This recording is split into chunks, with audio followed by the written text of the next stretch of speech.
It is total anarchy in the streets right now. Has been injured as rioting youth started throwing rocks at police. There's an unjust law is no law at all. Historic St. John's Church set under fire. God. Is this a war going on here? We're really talking about our future. What type of country do we want to be?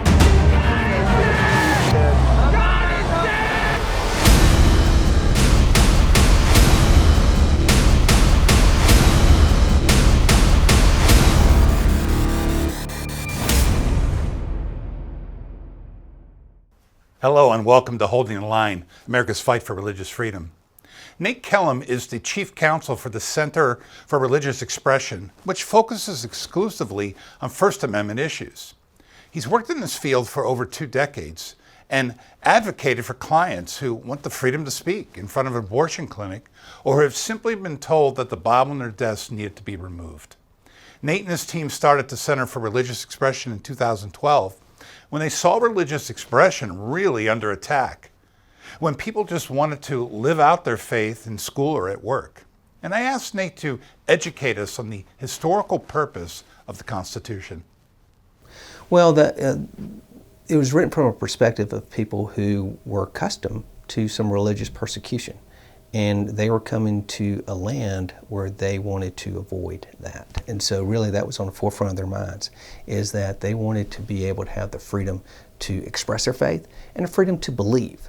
And so in writing these particular things, setting them up in the First Amendment, there's a freedom to speak, freedom of speech. And so the idea that a citizen of the United States would be able to share her mind. If she wants to be able to communicate an idea, no matter how unfavorable or unpopular that idea might be, that needs to be heard. There needs to be an availability for a person to be able to do that. In King George's England, that really wasn't the case. And so they were really concerned about establishing that here in this country. Also as far as freedom to exercise religion. And that's the ability of being able to live out your faith. Something that really stands in contrast, I believe, to something that we've heard politicians talk about today. And that is when they talk about freedom of religion, really what they're referring to, and these are the words you hear, is a freedom to worship.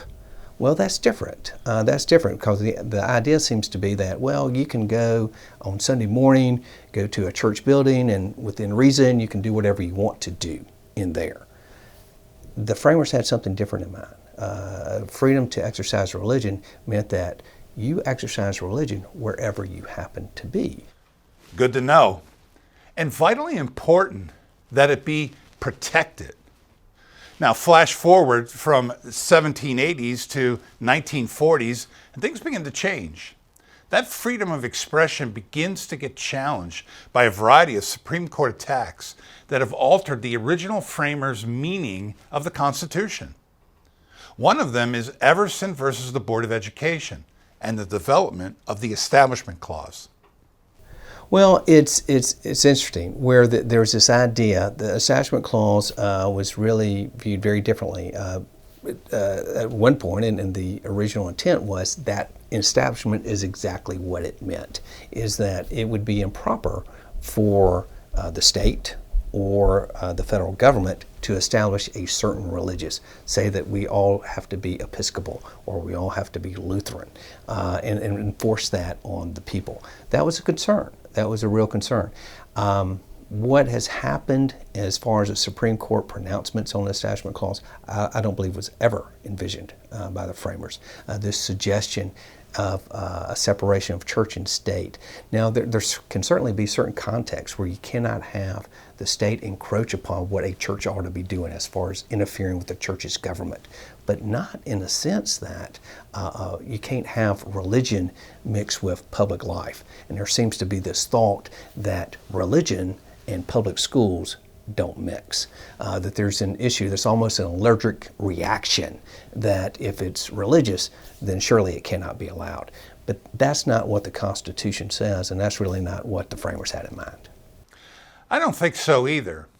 So here we are, over centuries since the Constitution was written, and Christians are scared to bring up their faith or to talk about the Bible in school or at work. Is that the way it's supposed to be in America? Well, certainly a teacher would be representative of the state, representative of the school in a teaching context. If she's teaching math and she decides at that point that she needs to diverge from that and start talking about Christian faith and try to proselytize, that could be a concern. But what has to be kept in mind is that this teacher is a person too, and she has constitutional rights. And while certainly she has a job to do, she has rights that she carries with her, and she cannot be told that she can't no longer be a Christian. She has to give up her Christian faith. She's not required to check her Christianity at the door. So if there's something that comes up within the context, even in a curriculum type context, where that seems to be appropriate to talk about the Bible, it seems to be appropriate to talk about Christianity, she should feel free to do that. But particularly so if it's before school or after school, where a teacher is allowed to participate in some other type of club or some type of extracurricular activity.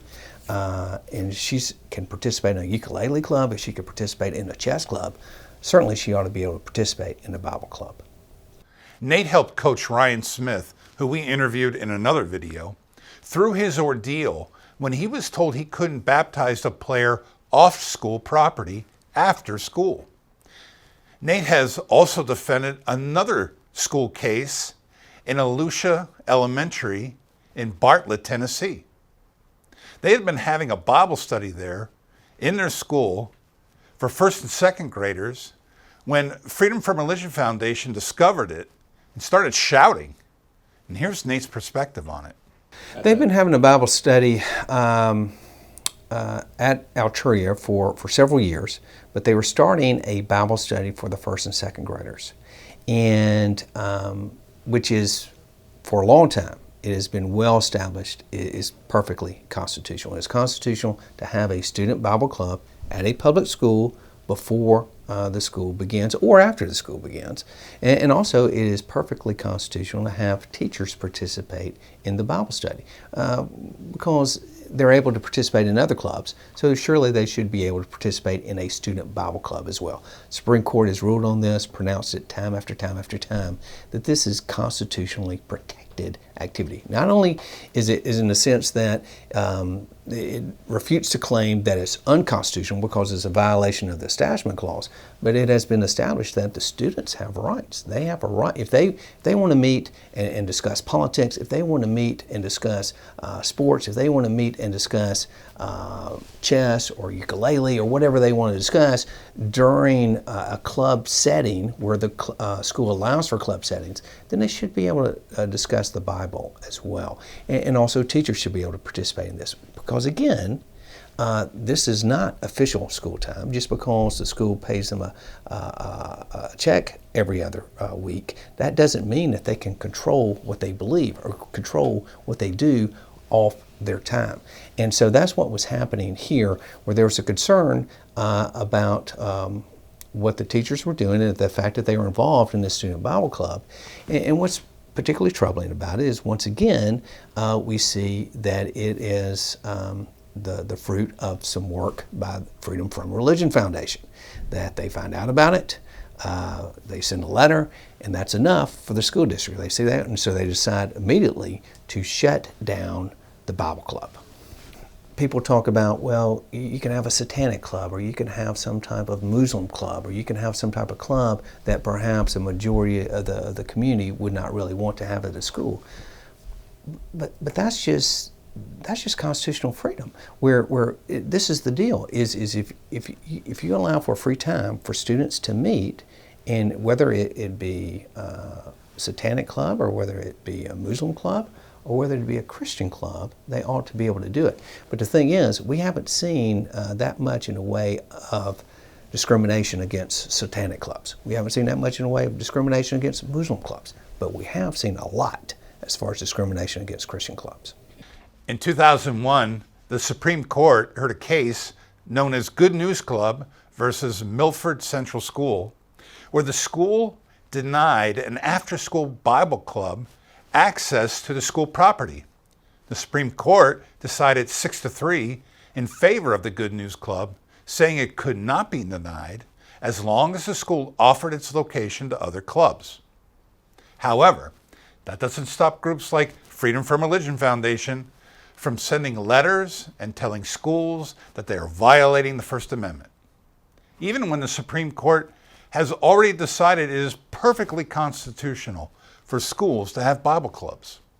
Well, Freedom from Religion Foundation, they have an agenda. I mean, they have a goal, and that is to stamp out Christianity. In their minds, there would never be any type of religious club. There would never be any Christian club, obviously. There would be no type of religious club that would ever meet on school grounds.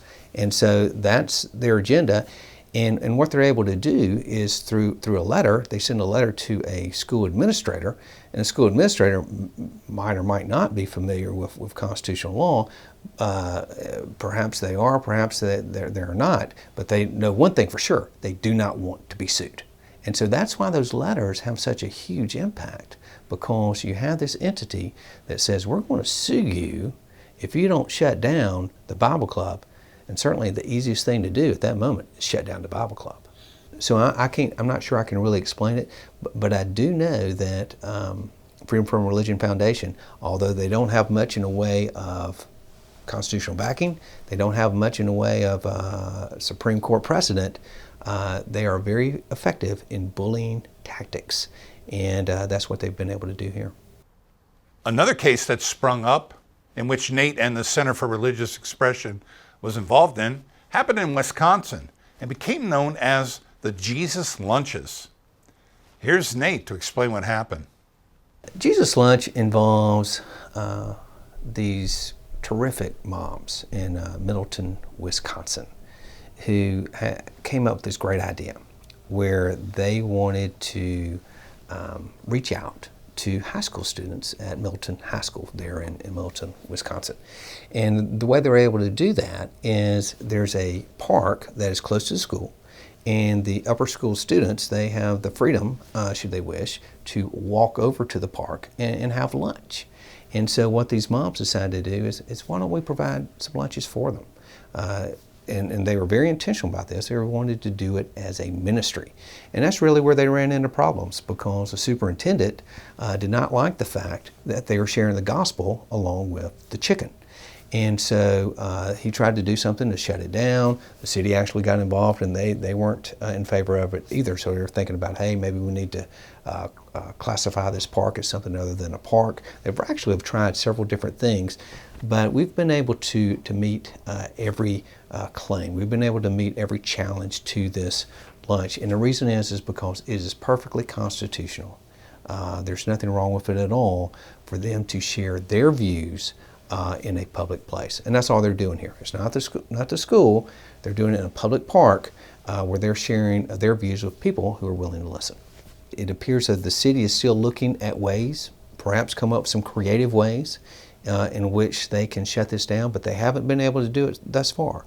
And so as of this time, looking forward to the fall, the Jesus Lunch moms plan on serving Chick-fil-A sandwiches at that park, and when they do it, they plan on sharing the gospel. In 2016, the Ark Encounter opened in Kentucky. It's a Bible-based exhibit developed by a group called Answers in Genesis that promised to bring tourists to the area. So, as any theme-related park would do, they gave proposals to different states to build the exhibit. Kentucky won the bid, promising tax breaks to the park. That started a controversy when the Americans United for the Separation of Church and State tried to stop them. We tried to talk to, we met with the governor's people several occasions, and the idea was, hey, can we work around this, because I don't think you're considering a balanced view here, that you're hearing from the atheists suggesting an Establishment Clause violation. Well, there's none whatsoever when you're allowing for equal participation. You're not elevating a religious group over other groups. In fact, what you're doing is you're discriminating against the religious group, and that's something the Constitution does not allow. So we tried dialogue. That didn't work. So we filed a lawsuit. And by God's grace, we were able to win. The court agreed, issued a tremendous opinion, setting out the constitutional freedoms at stake here. And that is, that answers in Genesis, just like anyone else, they have a freedom to express their beliefs. And so the concerns that were being pointed out by the state and the atheist group is that, well, they're going to have this ark and it's going to be religious. It'll refer to God. It may even have some reference to the connection between Old Testament and New Testament. Well, certainly. If that's how they want to convey it, they have every right to do it. You can't go in and tell the aquarium, well, you have to have certain fish, or you have to describe your fish in certain ways. They couldn't do that. They couldn't tell the racetrack, well, listen, this is how you have to describe your horses. But they wanted to try to tell Ark Encounter, this is how you need to go about your park. And so that was outrageous, and it was unconstitutional, and the judge agreed and issued a very good opinion. Well, the Freedom from Religion Foundation, they're very active in this. Yeah, they're still trying to see if there's some way they can shut down the Ark Encounter, but short of that, they're trying to keep people from coming from it, where they have threatened schools who want to have planned school trips, saying that if you allow the kids to go there, we will sue you.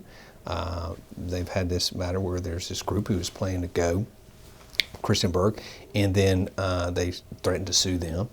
And really, that's not constitutional either, where you can't just inhibit someone from being able to participate in something, because that's the other part of the message, where you have the presenter, the speaker, but you also have the hearer. And you cannot, just like you can't keep the speaker from speaking, you can't keep the hearer from hearing. Nate went on to discuss how the Supreme Court has overstepped many times. Instead of interpreting the law, they've been making laws. And this reflects how our nation is entering a new dangerous area. And I asked him what Christians need to do to prepare and what to expect. I believe that we are ushering in really a new era in our country. It's an age of persecution. I think in a lot of ways our nation has been enjoying an anomaly, because historically, from a world perspective, where you have Christians, you typically have persecution. In our country, because of our forefathers, because of the founding of our country, that many of whom were Christian, many of whom were concerned about religious freedom, that we had institutions and laws that really reflected our Christian heritage. But we are turning into a nation that no longer holds up these things as valuable. And so we're entering an age, an era, where we will be persecuted. And so it is fundamental, it's very important then, that we be familiar with, that we apprise ourselves of, and that we assert our constitutional rights. These are what was set out in the Declaration of Independence and described as inalienable rights. That is, God-given rights. So these aren't rights that are created by our government. These weren't rights that were created by the Constitution. These are rights that were acknowledged in the Constitution. These are rights that are given by God.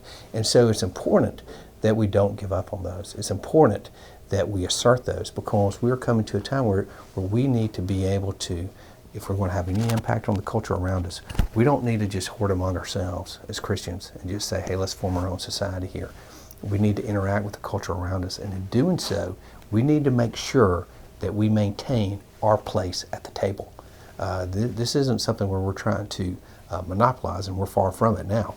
Is that what we're trying to do is we want to make sure that our voice is heard, that we are part of the exchange.